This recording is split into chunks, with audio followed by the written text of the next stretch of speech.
Our next conversation, as you can see, is with Dr. Olusonya Awoson, who is a former SA, Public Relations to Presidents Obasanjo and Jonathan. He's Executive Chair of Center for Ethics and Civic Virtues, and he's also publisher at Nigerian Essence magazine. Thank you so much for joining us. It's my pleasure.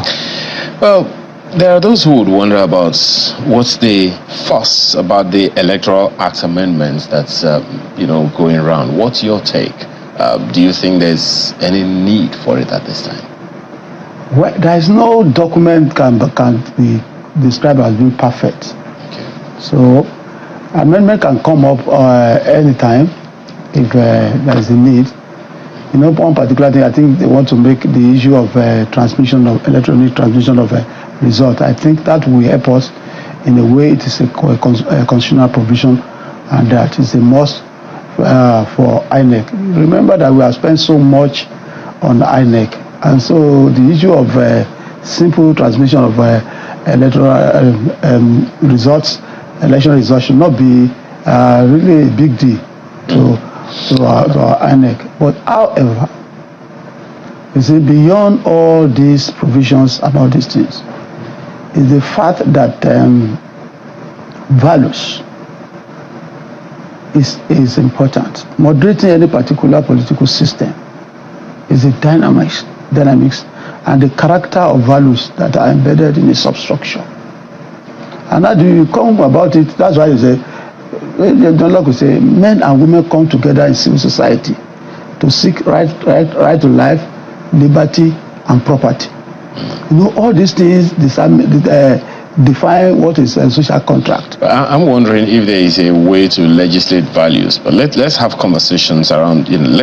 We'll get to those values and, as you said, the underlying issues that they bring up. The underlying issue of having a good electoral system. Yeah. Now, a number of other things that have been suggested in some of the other things that are being considered in the amendments is in the process of appointment of the chairman of INEC, which is being done by the president at the time, of course, to be confirmed by the National Assembly. And then one of the other issues is the filling of posts declared vacant by whichever house, be it the Senate or the House of Representatives. Right now the process is to get someone else into office through a by-election.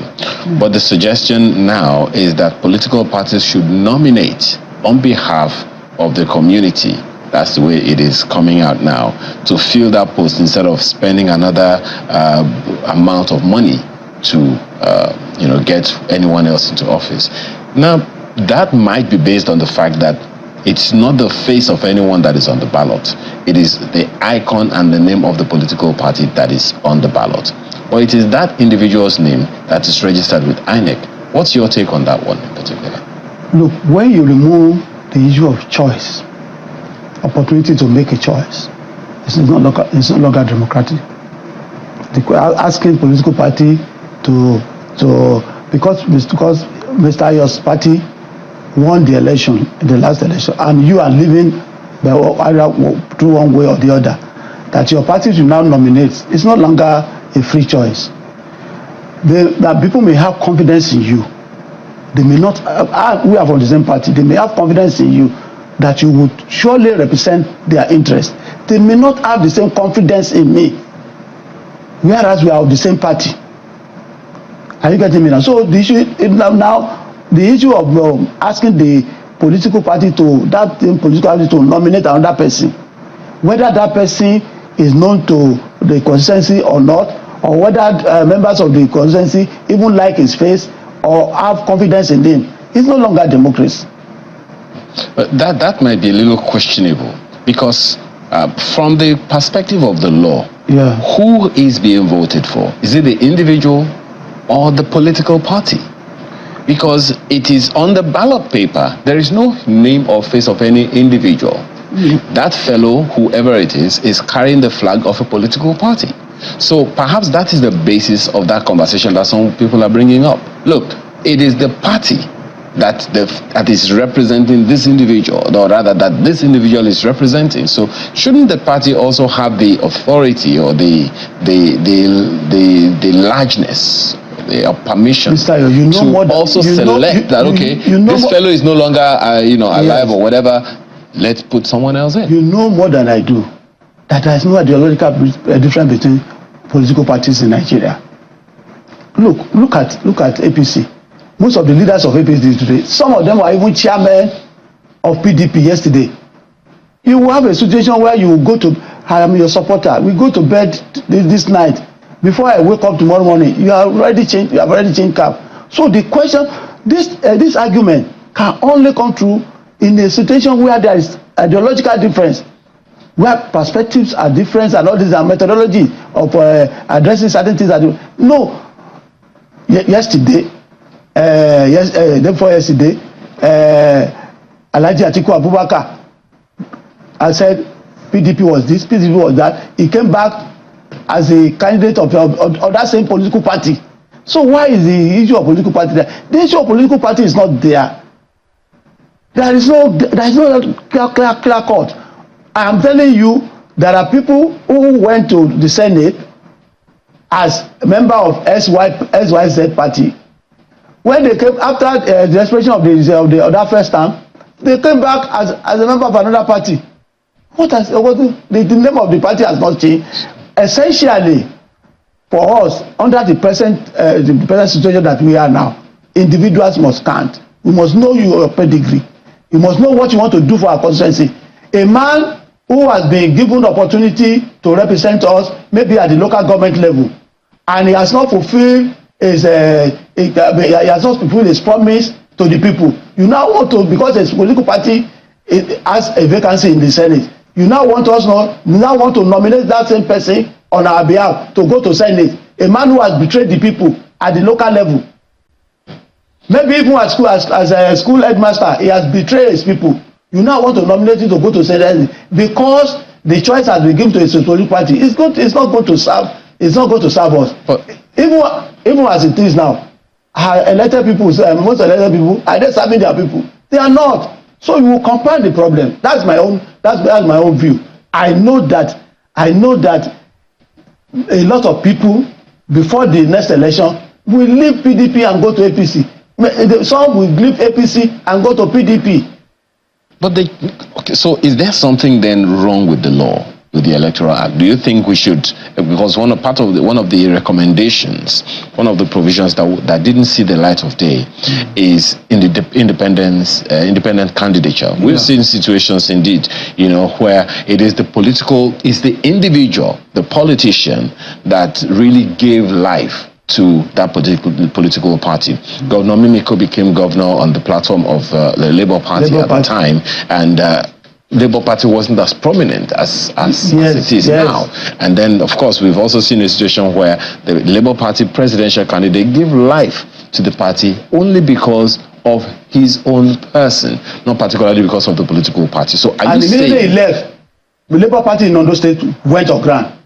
So are you saying then that we need to think, do you think it will be a good idea now that those things are already happening, that independent candidature should be a thing? Of course. I was listening to Baba Kolade yesterday, eminent Nigeria. Can you imagine if somebody like that, he didn't go to politics because of he said it himself. If somebody like that had been in the Senate, many of them populate the Senate. The rank of people will vote for them.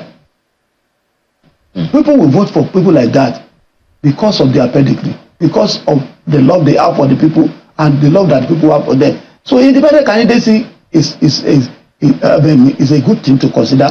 Then again, let us make it so difficult for people to begin to cross carpet each time they are not given the ticket. A man who has been the vice president of Nigeria under a political party. You will agree with me that there are very brilliant people in this country, knowledgeable, experienced, and with great wisdom. God overlook them and pick you as vice president of Nigeria. What would have happened that you now with your mouth? I was in sorry to digress. I was in the convention where they let the people out. As a young man, I can't do like that. Even the little position I've held, I cannot go against the system that that has given me that opportunity. It is. I will not. No matter what I want to gain, whatever a man will become alive, God, it is ordained by God. You will become it. Only that you need to work towards it. You don't have to destroy the system so as to get your way. No, as it is now, if we introduce this one, it's going to the end point is not going to be good. They will just bring it. Look, within the political party, it becomes the highest bidder because you know you are going there. It will be commercialized. I know politicians in Nigeria, they will be commercialized. Okay, how about do you see a problem with the process by which the INEC chairman is selected and sworn in right now? Well, it depends on individuals. As at the time President Jonathan nominated Professor the professor that came before this professor. President Jonathan did not know him. As Professor Jega? Professor Jega. President Jonathan did not have any connection with him. People just said this, a good man, and he appointed him. He was advised by the party, one key member of the party, not to appoint him. Even there were prayer for President Jonathan to remove him. President Jonathan said this was that all these things are beyond him. That is the man going to do it well? He said, yeah, they said he's going to do it well, and he appointed him. And I don't think he has any regret. But you know, individual differences.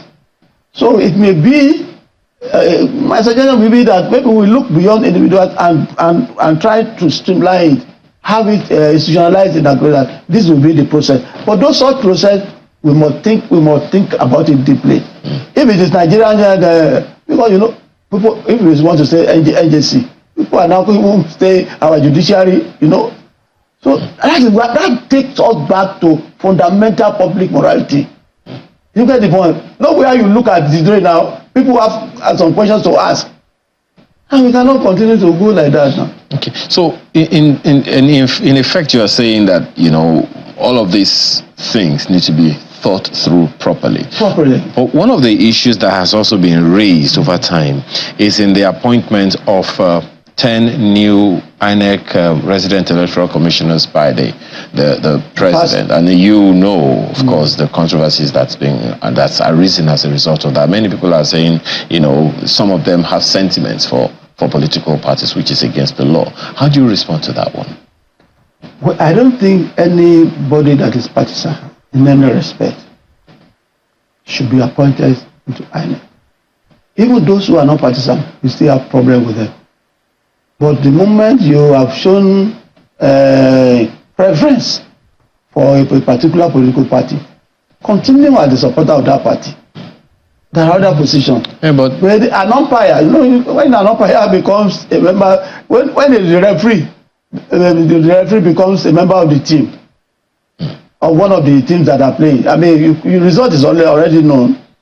But you know, there are those who argue that it's not really clear in the law for how long, because these people might say, look, you know what, I left the party how many years, weeks or days ago, and because I have left the party, there is no point, you know, I don't have any connection to the party anymore. That's the argument that some people might put up. But civil society organizations and several other Nigerians have argued with the fact that why should the president, you know, appoint anyone who has worked with a political party visibly and sworn allegiance, so to speak, and some, to that political party before now.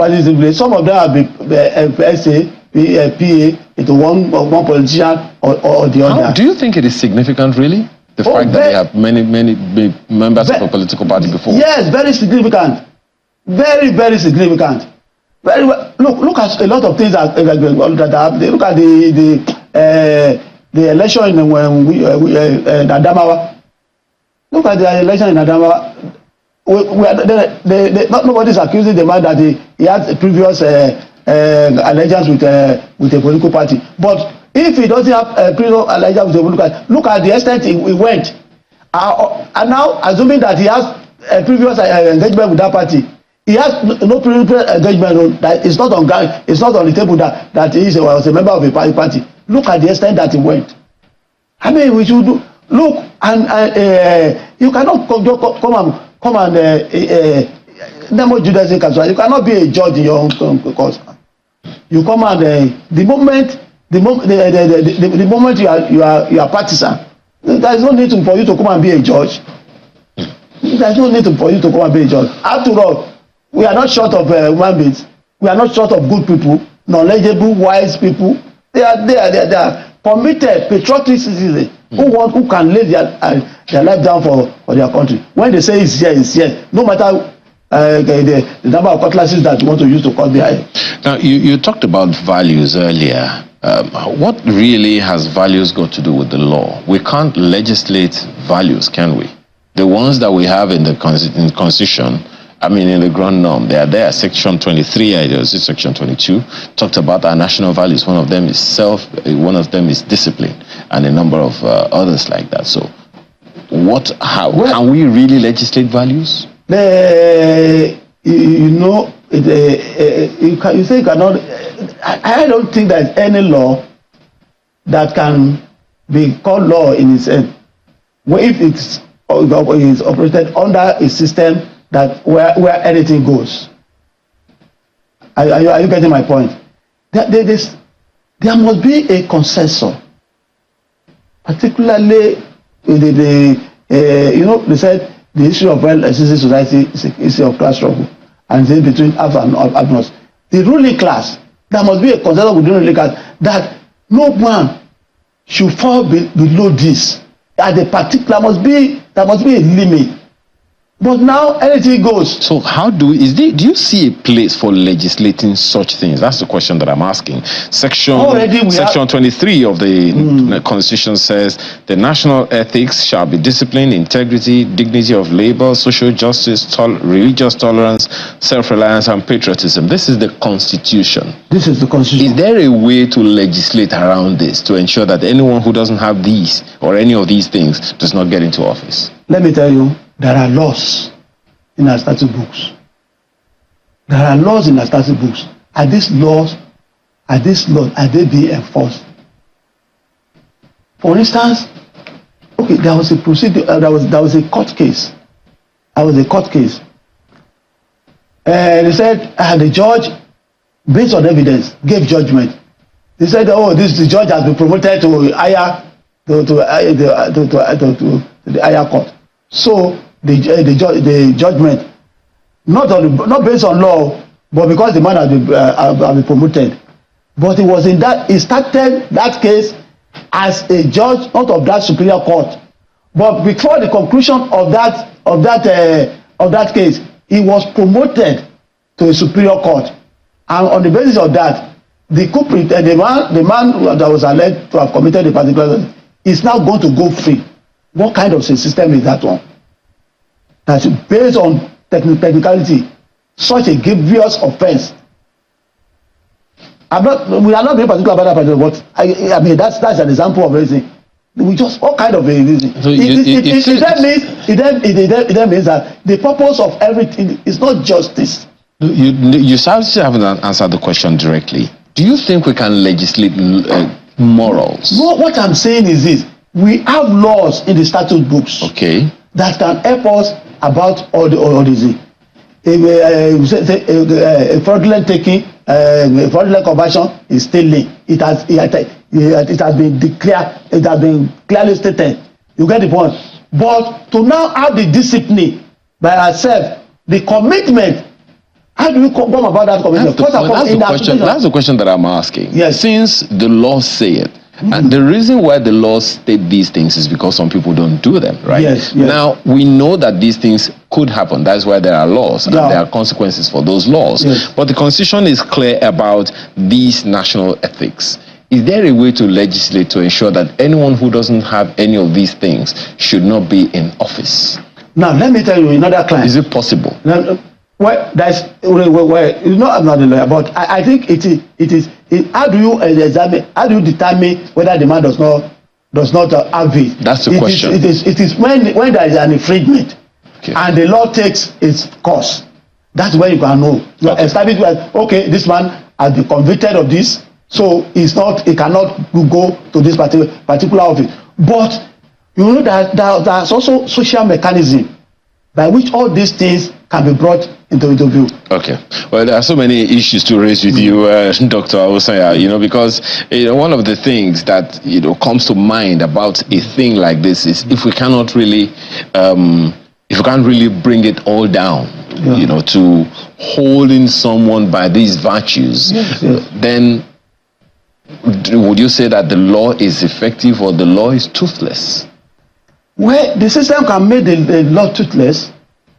Where you have a system where immorality is very pervasive, where nobody has respect for institutional arrangements and all these things, the law will just be it's just be on paper. But that is also one of the things that many Nigerians see, and it makes them feel like not to trust the system anymore. So how do we instill or restore confidence in our systems, in our laws, based on some of the issues that you've raised? Well, that's where I was going. Social trust. Social trust is the degree of believability that you have in your system. It is that will promote in your heart patriotism. First and foremost, it is the role of the leaders to create a situation. For as we are now, the major point, the major crisis that we have now is hunger and starvation. If first and foremost, before you can do anything, the clear question of answer hunger and starvation, you must address it. I do not believe all these economics who want always justify textbooks as market force business and all these things. That you cannot, if you cannot import rice, what of right price, you have mills all over the country that don't have raw materials to work. Go and import that and let's upgrade it right. Look, during Minister Obasanjo, there was a crisis like this. Now they imported food. We import food, you let people eat. Look, an hungry man, it has been said, is an angry man. No man will listen to your grammar if he's hungry. No man will listen to your grammar. It is at that point now you begin to push values to them. When the system is responding to them, and we move from food to water, they go to their public water is going. They will begin to push that those values to them, and they will respond. Now, Dr. Awosanya, men are conditioned by their socioeconomic circumstances. Dr. Awosanya, just one last one, very quickly, and you have 60 seconds. Yeah. What's your take on how government is talking to people, communicating with people, the challenges that we have as a nation, be it at the federal level or at the state level? The state levels are not even communicating with anybody, and I don't think when we say Lagos and I don't think they are even ready to communicate, and it's not their fault. Some of them don't know. They just see the office and for personal aggrandizement, either for them to dance and all to do this. But I think for this government has a challenge of inheriting a system that was not breathing. So we should first of all, it cannot be the fault of the president or anything. Those who are started with responsibility to communicate for government must buckle up. I always say it. The business of government is to explain, and continue to explain until either they assimilate or the situation changes. Because of that, there is no time you rest. You have to continue to explain to the people. Okay. Dr. Awosanya Awosanya, former SA Public Relations to President Jonathan Obasanjo, as well as Executive Chairman of Center for Ethics and Civic Virtues, and also publisher Nigerian Essence Magazine. Thank you so much for your time this morning and your thoughts.